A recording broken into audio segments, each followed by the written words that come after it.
The Colts' most recent performance has some feeling warm and fuzzy, and you had questions about the direction things are going. Let's get to it.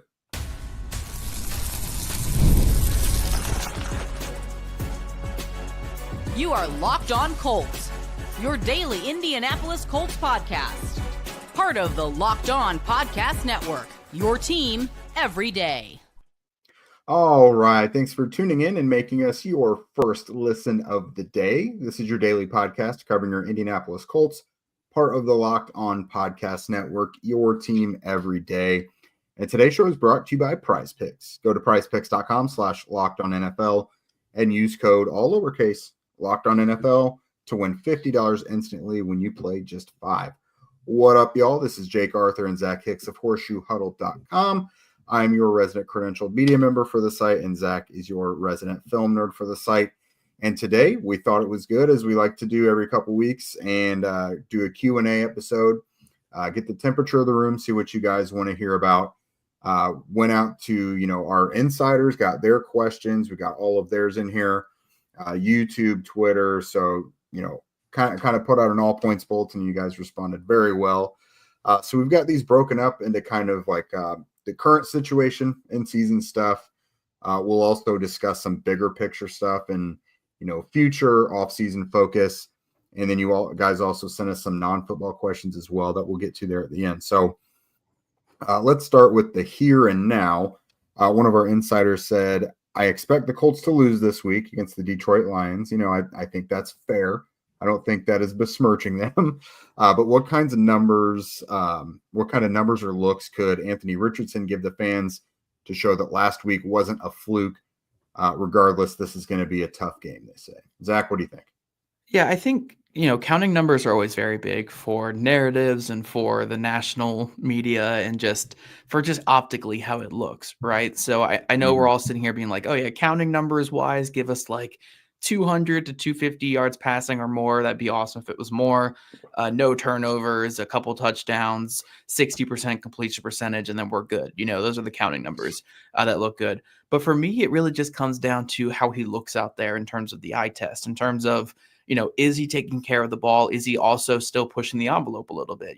Not making reckless decisions down the field while also being accurate and poised in the pocket. I think just kind of everything that he showed this past week, where even if everything wasn't perfect, you could still look at that game and say, this was the best he's ever looked in the NFL. I just think something similar to that in terms of, the ball's out on time. The ball is pretty accurate for majority of the day. And he just doesn't look panicked or out of control at all in this game. I think if we just see a copy of that this week, I'm perfectly fine with whatever result comes from his counting numbers or from anything like that. Like, I don't need it to be a 300-yard offense and 3 touchdowns type of performance every single week. Like, that's kind of crazy to expect of a young quarterback. But I just want to see building off of that past performance in terms of just keeping the good things and continuing to work on the things that are issues. And I think that's a very feasible ask of Anthony Richardson going forward. So just continue what he showed last week. Again, doesn't need to be as perfect, doesn't need to be as good, but let's see that continued poise and accuracy that he showed this past week. I think those were the biggest things, and which led to his career day against New York Jets. I agree. Just for it not to look like clear regression, I think last year as a rookie, I thought you saw him getting better pretty much every week. This year obviously looked really chaotic. It just looked like something was wrong. But against the Jets, he looked very confident, but under control better than anything. He didn't look panicked the whole time and like he was freaking out. We saw a couple of the alien plays. Again, I've mentioned every time I've talked so far that the third down completion of Josh Downs where he was up in the air and sidearmed it to him. Like that's the kind of stuff I didn't feel like we were seeing earlier in the year, but it's what we saw as a rookie when we saw clear progression. Numbers wise, I don't want to put much numbers on it just because you don't know what the game plan is going to be. If he goes for 150 yards and the Colts run for 300, awesome, that's fine. But yeah, just not clear regression. Like, build off of the confidence builder that was last week. This next one, what is the game plan to defeat the Lions? I know it's an extreme long shot, but I got a feeling this could be a trap game for the Lions. That was another one from our insider program. I don't think there's a terrific answer to this one because the Lions are so good in so many different areas. Luckily, I'm going to be talking to Matt Derry, the host of Locked On Lions, here shortly after this for crossover tomorrow. I find that I learn so much more than stats really ever tell me when I talk to those guys. But yeah, I think the best scenario for the Colts, if they're going to win, I think it's going to be a shootout if they're going to win. Is that kind of what you're thinking? Yeah, I mean, this Lions offense is a well-oiled machine. It is insanely difficult to even slow them up. I mean, aside from just copying whatever the heck the Houston Texans were doing a couple Yeah. weeks ago, they got 5 interceptions, but even then the Houston Texans lost that game. So it is a difficult team to beat. I mean, they're one of the best teams I think we've seen in the regular season in the last 10, 12, 15 years in the NFL. This is a very, very Detroit Lions football team that starts with coaching and goes to the players and goes to just that culture that they have there in Detroit. And it's kind of the goal that every team wants to be right now. In terms of how to beat them, I think on offense is just kind of continue doing what they did a little bit this past week, except, the first step is actually having a run game. They have to have something going on the ground in this one. It can't be 2 yards per carry and run the ball 40 times. Lee With that, McNeil and DJ Reader next to each other. right. Maybe get some outside runs going and maybe, Mhm. kind of just get Quentin Nelson and Braden Smith on the move a little bit and don't continually run up the middle into that brick wall that's coming up against the Detroit Lions. When it comes to the passing game, I think attack their linebackers as much as possible. Brian Branch and Kirby Joseph are fantastic safeties back there. They use quite a bit. So I think you want to attack the linebackers as much as possible. And then if you get those safeties cheating inside, then you can take your isolated shots to an A.D. Mitchell or to an Alec Pierce on the outside. And then just don't turn the ball over on offense too. If you give the Detroit Lions a short field, you're cooked. If you give them a long field, you might be cooked. But if you give them a short field, you might be cooked there for sure. And then when it comes to defense, I really think it's just take away the explosive plays, buckle up against the run, and hopefully you can hold them to 3, on drives. Like if you can hold them to 3 on a drive, that's a big win for your defense. The Colts have been pretty good at that until this past week against New York Jets. They had some miscommunications in the red zone that prevented them from holding the Jets to 3. And I think it's a very different game if they could have held it because, the Jets got down in scoring position like 3 times this past game. Unfortunately, they converted all of those for touchdowns, but that's kind of where the Colts essentially lost the game, or not lost the game, but where their defense had their worst performance in weeks was because of that. So I really think it just comes down to limiting those explosive plays on defense. And then at the end of the day, you need the Lions to have a bad day because you could do all those other things and they still might have the talent to beat you. I think you need them to also have a bad day and a sloppy day. And you got to pull out all the tricks. It's a good team, man. It's a really good football team. So we'll see what the Colts have in store. I just want to see them exchange punches with one of the best teams in the league. They've done it with the Buffalo Bills to a degree. They've done it with, the Minnesota Vikings to a degree. But this is kind of next level, even for those 2 tests that the Colts already had this year. Yeah, for my money, the Lions, I've been thinking they're the best team in the league the entire season. So we'll see how it goes. Just one real quick one, and then I'll open the floor to you on the next one. This person asked, will any of the injured veteran offensive linemen, I think this was from YouTube, will any of the injured veteran offensive linemen be ready for Sunday's game? So the Colts are doing a walkthrough today rather than a practice. Bernhard Raimann is going to be listed as a DNP today. That's according to Shane Steichen. He said basically we'll just see how the week goes. Ryan Kelly, obviously on IR, cannot come back yet. So Raimann, we'll see. Not a great start to the week. Kelly, obviously still out. Zach, let's go back to you. This next one from the insiders. There seems to be some significant modifications of the defense in Gus Bradley's system. Everyone was calling for his head the first 8 weeks, and now those mouths seem to be silenced. Now, what's he changed? Yeah, I'll be quick at this because we're running out of time in the first segment, but he's been a lot more aggressive. The blitz rate has jumped up. I mean, he's been in the 30-ish percentile since the Jacksonville disaster. So he's been blitzing quite a bit. They've shifted to more cover 2. So they're getting out of, they still run a lot of cover 3 on early downs to bring Nick Cross into the box for run support help. But when they get to passing downs, they're doing a lot of, cover two like fire zone blitzes and stuff, and mixing in a little bit of man for their corners out there. They're being really creative on defense. If you look at what Gus Bradley has done in the past, especially with this Indianapolis Colts team, I think this Colts defense is also deserving a lot of credit, especially the players on there, where, again, we can talk about Gus being creative and Gus switching to more cover two, but for those things to work, you need to stand tall in the red zone, be good in your communication, and you need to force turnovers. And aside from this past game against the New York Jets, they've been really good at those three areas since the Jacksonville disaster. So hopefully they can get back to that this week or the week after and get back to forcing turnovers and standing tall in the red zone. But I think it kind of just goes for coaching and then players getting adjusted to this kind of new system that Gus Bradley's done, where, again, the cover three stuff and like the kind of generic-ish cover three from the Jacksonville disaster just wasn't working. So Gus really has changed it up, and credit to him for making that change. Again, everyone always says he runs a stale defense that doesn't change anything up and he never brings pressure.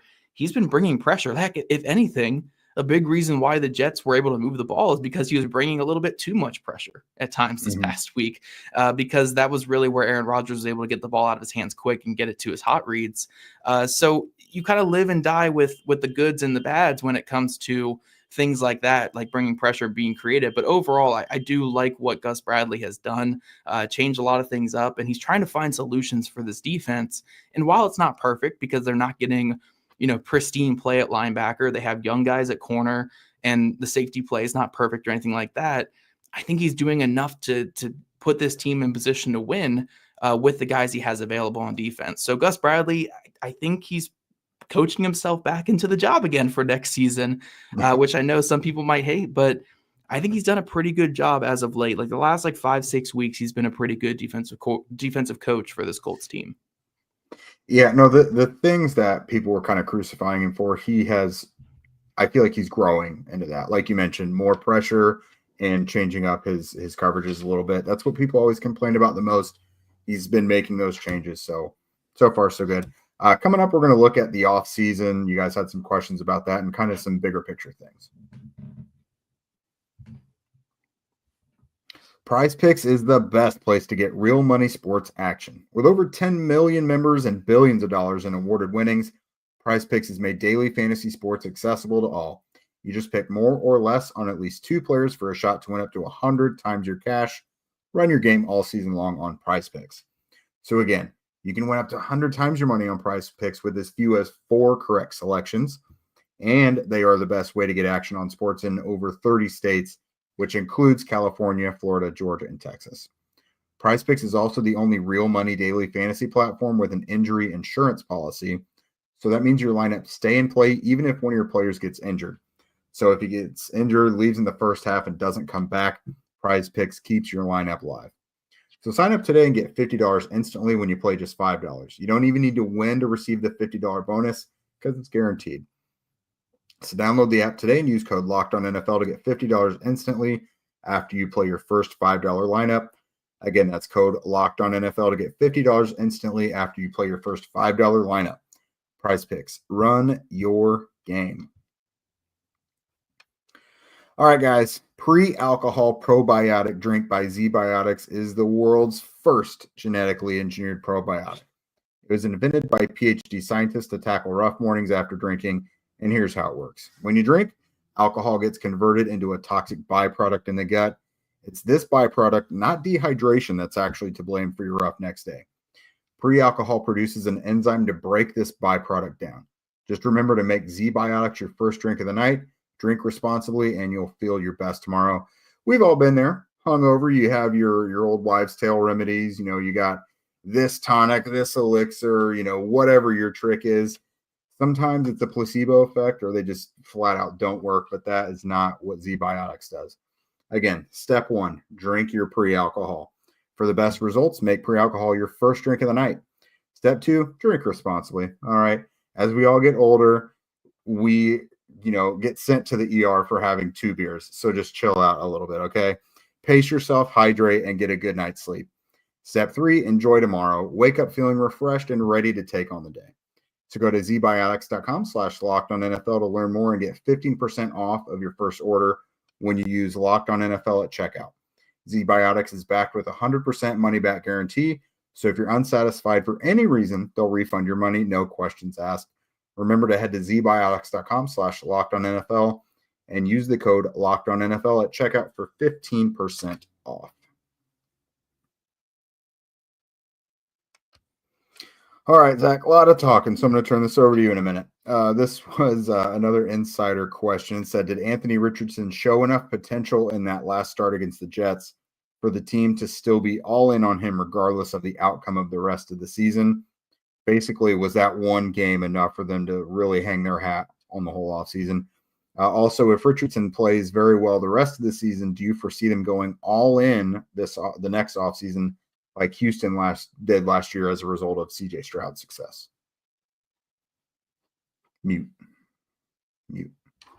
So attacking the first part of the question first. Yeah, I did a Jake there. Attacking the first part of that, though, I think there's degrees to this. Like, obviously, if he looks like he did early in the season in every game post this New York Jets game, then I don't think that you are completely sold on him as the guy for the future still. Like that one game is awesome to have, but you can't be completely sold on the guy where his whole second year, if he had, a dozen starts or a little over a dozen starts, he had one strong game, and then maybe the Houston game to start the year was solid. But besides that, you need more positive than that.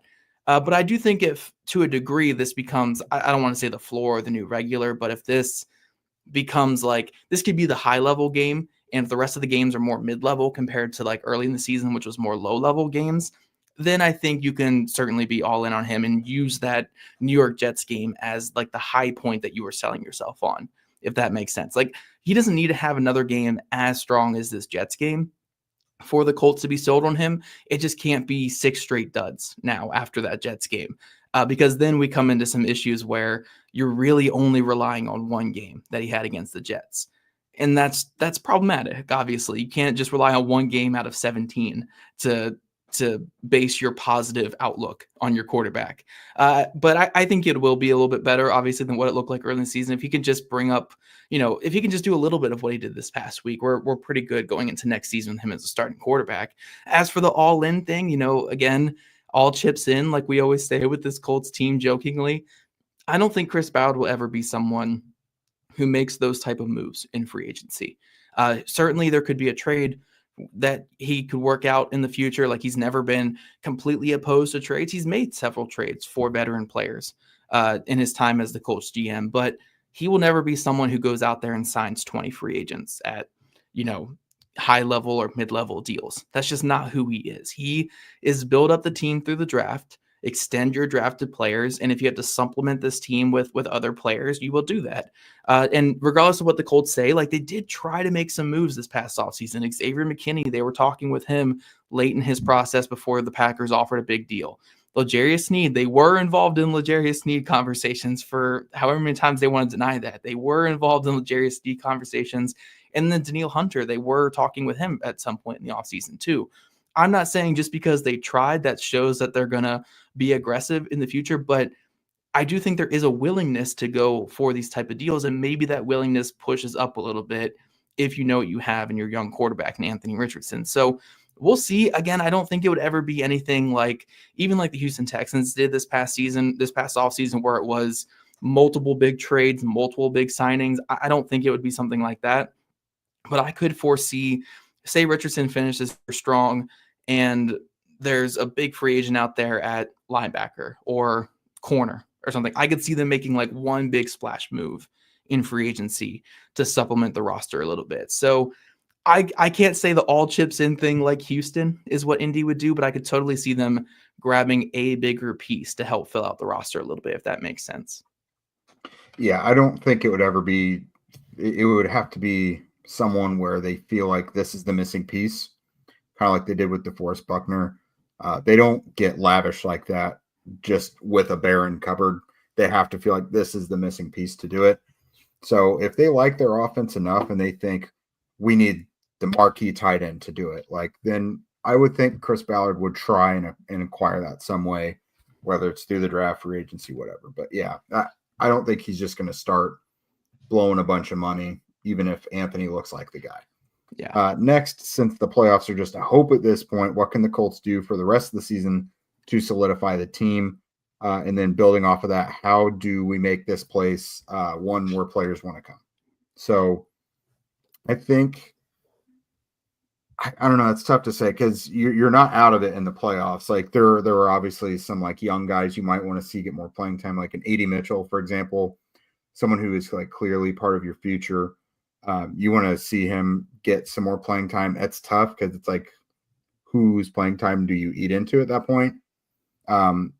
They're kind of already playing a lot of their young guys, a lot of their young building blocks, other than Mitchell for the most part. Like Mitchell's playing, but he's just in a loaded group. And then what it takes to get players to come there, a lot of times it's the quarterback.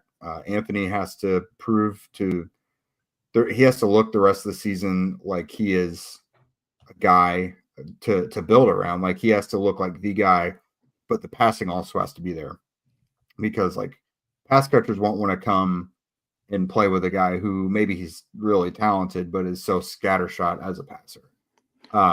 Culture, like what do their buddies on the team say? Like, is it a toxic environment? Is it a place you want to come and be? Money is another thing. Like upfront money is probably guaranteed money. I don't know if the Colts will, that's never been their biggest advantage when it comes to free agency stuff, but there's a lot that goes into it basically. Yeah, I mean, I'll be, again, pretty quick with this because we got to get to our final segment. But, yeah, playoffs are not really just a hope for the Colts right now. Like, obviously, this Detroit game is more than likely going to be a loss because Detroit's that good of a team. But outside of that, I mean, they have 5 winnable games that they have to win to make the playoffs. I think it's very possible. I'm not saying it's likely, but I think they're one of 2 teams for that final spot in this playoff race, and they get to play one of the other team that they're competing with for that final spot here coming up in a couple weeks with the Denver Broncos. So that'll essentially be a playoff game for the Colts. When it comes to what they can do the rest of the season, solidify the team, look, at this point, the team is what it is. When you're this late in the season, the team is what it is. You're not going to change too much. It's just about the guys going out there and producing. And then for how do you make this a place where players want to come to? Money. That's it. That really is it. It comes down to money. Like, sure, when players sign somewhere, they say like, oh, I was sold on the environment, the culture, the coaching, the quarterback. Anthony Richardson made me excited. Look, at the end of the day, it's the money. It's the money. It depends on where they are at that stage in their career, though, too. Right. But again, if the money is there, that's where they're gonna go. Like you could be a 40-year-old player. If someone offers you $4 million and someone else offers you $3 million, you're probably gonna take the $4 million. It's nicer money, like that's usually how it goes. So it's about the money. So if you want players to come to you in free agency, you gotta pay up, and we'll see if Chris Ballard is ever willing to do that for an outside free agent. I mean, again, he lost out to Xavier McKinney because he wasn't willing to go up to that near $20 million per year price tag that he got. It's all about money. It really is. But I do think that's the biggest aspect there. But yeah, I mean, playoffs are not out of the question for this Colts team. Regardless of what happens this weekend, they have to beat the Denver Broncos in a couple weeks after the bye. That's the most important game, and then take care of business in the other 4. Yeah, at least this Lions game, it's an NFC game. It's not a team they're going to be losing playoff position to, but that Broncos game is hugely important at this point. All right, guys, coming up next, we're going to take some non-football questions that you had for us. All right, so this one was from Twitter. Going to my first Colts game this weekend, any suggestions of what to do in the city before or after the game? Anything special to look for in the stadium? So I don't really get like the in-stadium experience much. Like I just go right in up to the world's longest elevators and up to the press box. So I don't get to meander around much. I know it is an incredibly nice stadium though. I think they have some sports book stuff in there now. If you're into betting, don't hold me to that because again, I haven't been right there. But I know the Colts in the last couple of years have done a lot to like improve the fan experience at the stadium. Before, there are some decent bars like right there. Slippery Noodle is like arguably the most like legendary bar in the city, and it's like a 2-3 minute walk from the stadium. Afterwards, obviously everyone's interests are different, but like my wife and I love to go to the Garage Food Hall downtown on Mass Ave. These are kind of popping up in cities all over the country, but they're just almost like big. They look like warehouses almost, with just a bunch of like different, like a food court in a mall almost, but it's all really cool, modern. They've got a lot of good food options there. Mass Ave in general has a good nightlife and shopping and all that stuff. So I would definitely suggest Mass Ave, and my go-to would be the Garage Food Hall.